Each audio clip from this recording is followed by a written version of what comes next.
नमस्कार, बुलेटिन में आपका स्वागत है और मैं हूं आपके साथ रितेश कुमार गौतम और बात करेंगे देवभूमि उत्तराखंड की। प्रदेश के मुख्यमंत्री पुष्कर सिंह धामी आज एक दिवसीय पौड़ी दौरे पर रहे। इस दौरान मुख्यमंत्री ने पौड़ी के रांसी मैदान में पहुंचे और जहां सीएम का भारतीय जनता पार्टी से जुड़े पदाधिकारी और कार्यकर्ताओं ने स्वागत किया। मुख्यमंत्री धामी बजट से पहले हितधारकों से संवाद करने के लिए पौड़ी पहुंचे थे, जहां मुख्यमंत्री ने सभी हितधारकों की समस्याएं और सुझाव सुने।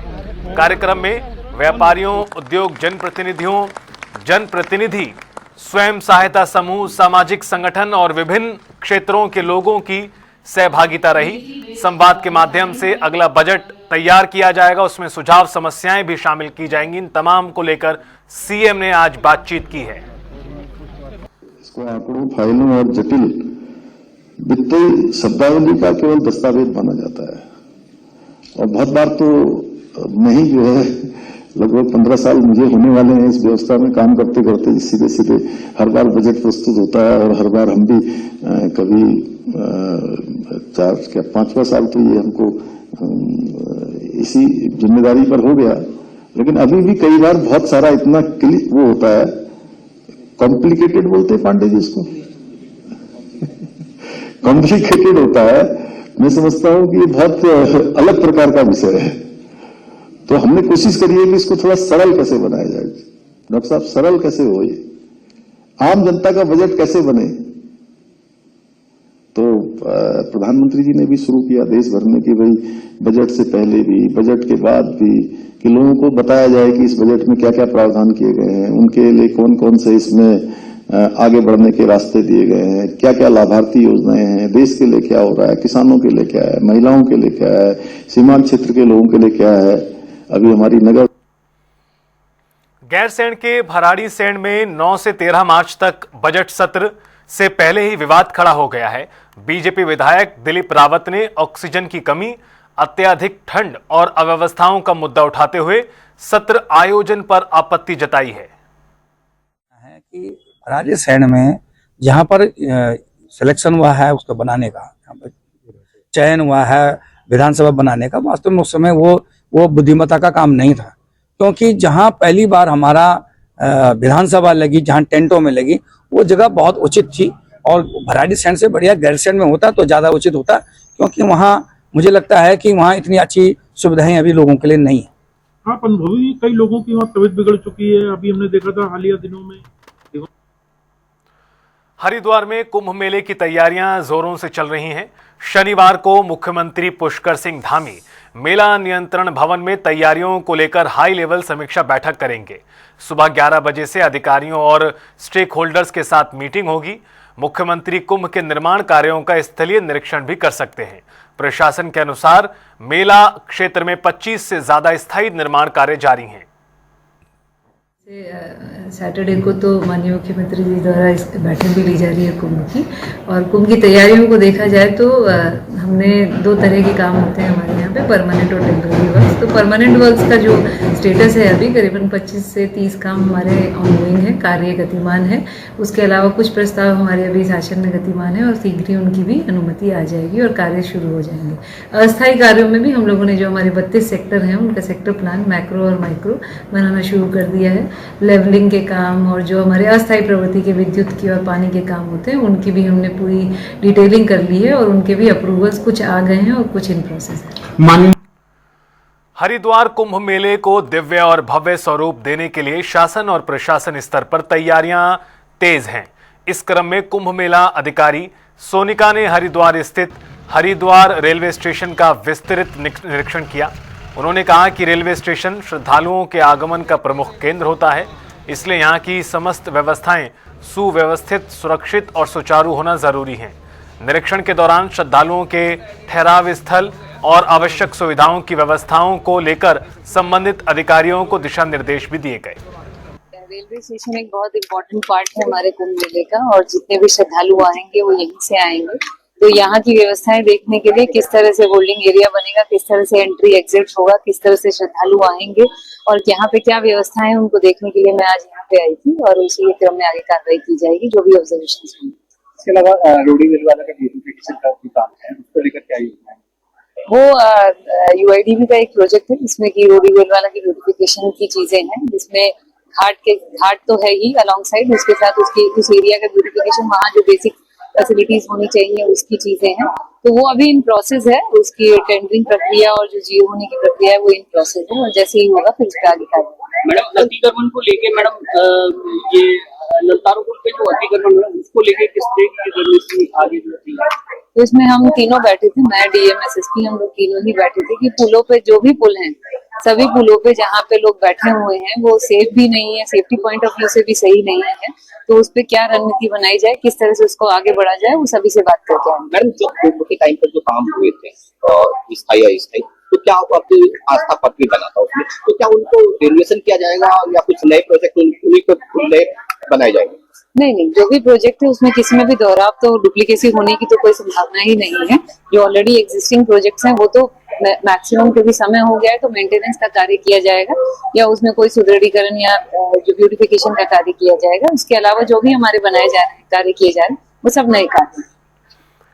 और एक आपको बड़ी खबर से रूबरू करा दें, हरिद्वार से बड़ी जानकारी, दूध पनीर सप्लाई वाहनों पर बड़ी कार्रवाई की गई है।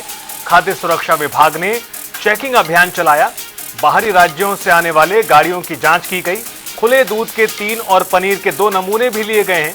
सभी 5 सैंपल राजकीय खाद्य प्रयोगशाला रुद्रपुर भेजे गए हैं। होली से पहले मिलावटखोरी पर विभाग सख्त है और 3 सप्लायर्स के लाइसेंस एवं दस्तावेज अधूरे पाए गए। तापमान नियंत्रण व्यवस्था में भी अनियमितता सामने आई है। ऐसे में संबंधित सप्लायर्स को नोटिस जारी किया गया है। विभाग का निर्देश है कि वाहनों पर लाइसेंस प्रदर्शित करना अनिवार्य है। त्योहारी सीजन में ऐसे विशेष अभियान आगे भी जारी रहेंगे, खाद्य आपूर्ति विभाग ने साफ कर दिया है। दरअसल त्योहारी सीजन के मद्देनजर जरूरी है कि मिलावटखोरी को रोका जा सके। उधर कोतवाली मंगलौर में गौकशी का भंडाफोड़ हुआ। बेहद बड़ी खबर आपको बता दें, गंभीर मामला सामने आया है। गौकशी का भंडाफोड़ हुआ है मंगलौर कोतवाली में। पीरपुरा गांव में देर रात पुलिस ने सर्च अभियान चलाया, 2 आरोपियों को गिरफ्तार कर लिया गया। इतना ही नहीं, गौकशी के उपकरण और गौ मांस भी बताया जा रहा है कि मिला है। रात का फायदा उठाकर अन्य आरोपी फरार हो गए। हालांकि 2 को गिरफ्तार कर लिया गया है। फरार आरोपियों की तलाश के लिए पुलिस लगातार दबिश दे रही है। हरिद्वार जनपद में गौकशी के खिलाफ विशेष अभियान जारी है। एसएसपी के निर्देश पर सख्त कार्रवाई देखने को मिली। ये बड़ी खबर आपको बता दें, मामले में विधिक कार्रवाई और गहन जांच जारी है। मंगलौर कोतवाली क्षेत्र का यह पूरा मामला है। फिलहाल जो फरार आरोपी हैं इस मामले में, उनकी तलाश की जा रही है।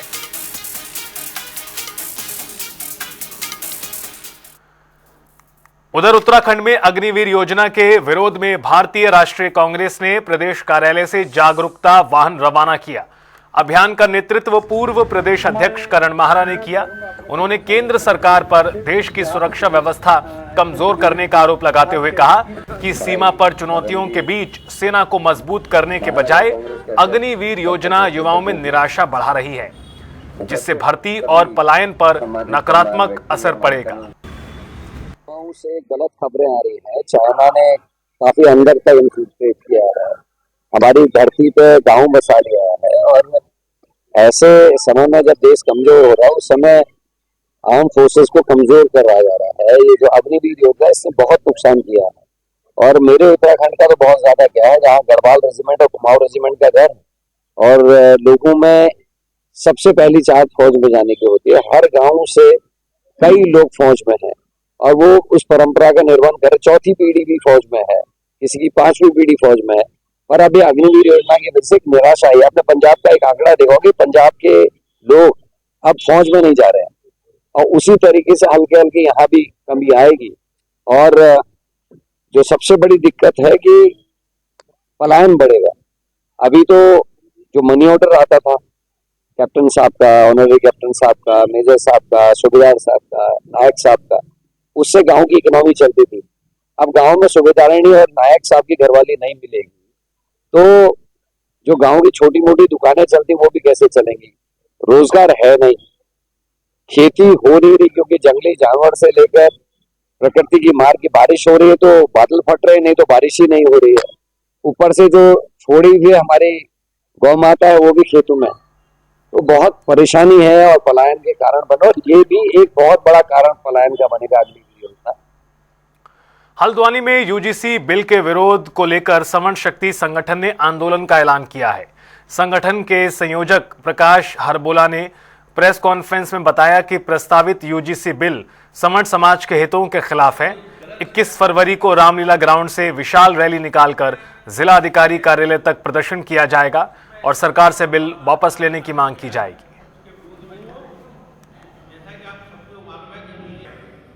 यूजीसी का काला कानून बना है, उसकी वापसी की मांग के लिए हमने स्वर्ण शक्ति संगठन के रूप में एक संगठन बनाया है, क्योंकि जो यूजीसी का काला कानून बनाया जो प्राकृतिक न्याय है उसके खिलाफ है। इसमें पहले ही जो है एक वर्ग को दोषी मान लिया गया है, ऐसा कानून बनाया गया है। और उसके अगर आप प्रावधान देखें, जो 4 प्रावधान का हमारा सब में ज़्यादा विरोध है।